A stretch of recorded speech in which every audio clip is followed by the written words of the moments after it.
बोलवणार आहे। आमची मामाची मुलगी, माझ्या लाडाचे मामा म्हणजे राजू मामा आणि माझी लाडाची बहीण म्हणजे रिया।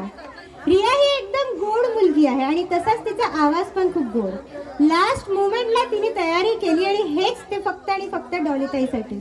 तर तुम्ही खूप छान, खूप आनंदाने, आग्रहपूर्वक, खूप मनापूर्वक स्वागत करा माझ्या बहिणीचा म्हणजेच रियाचा। जोरदार टाळ्या।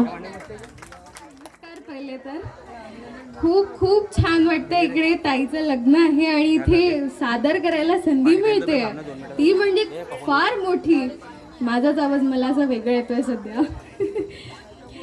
पहिले मी काही क्षण आठवले आता आणि बघितले की ताई तुझे क्षण अविस्मरणीय आहे, अविस्मरणीय। इतके सुंदर, लहानपणापासून बालपण इतकं सुंदर झालेलं आहे, अगदी म्हणजे मला शब्दात सुद्धा उतरवता येत नाहीये।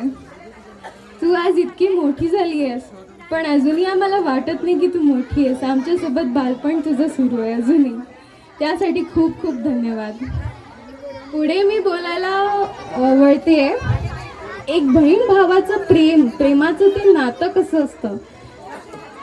माझे बाबा म्हणजे राजू काका सगळ्यांचे आणि आत्या, वंदू आत्या, बाप रे, आणि आत्या दुर्गा आत्या सुद्धा, एक बहीण भावाचं नातं म्हणजे पूर्ण पुस्तक लिहिणं इतकं मोठं आहे। बाप रे, असं नातं मी कुठेच बघितलेलं नाही आतापर्यंत तर नाही। यासाठी मला तुमच्याकडनं टाळ्या ऐकायला हव्या आहेत, टाळ्या। बहीण भावाच्या प्रेमासाठी टाळ्या वाजवा मोठ्याने। छान छान। ह्या प्रेमासाठी आणि ताईच्या प्रेमासाठी मी एक थोडंसं ओळ सादर करते। मी प्रॅक्टिस वगैरे काही केलेली नाही आहे, तर सगळ्यांनी थोडंसं घेऊनच घ्या। रंग बावऱ्या स्वप्नांना सांगा रे सांगा, कुंदकळ्यांना वेलींना सांगा रे सांगा,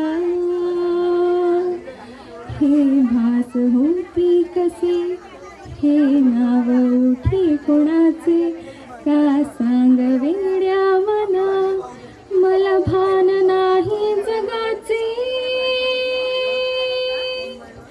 मला वेड लागले प्रेमाचे,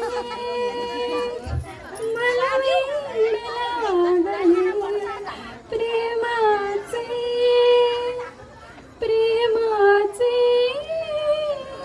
प्रेमाचे।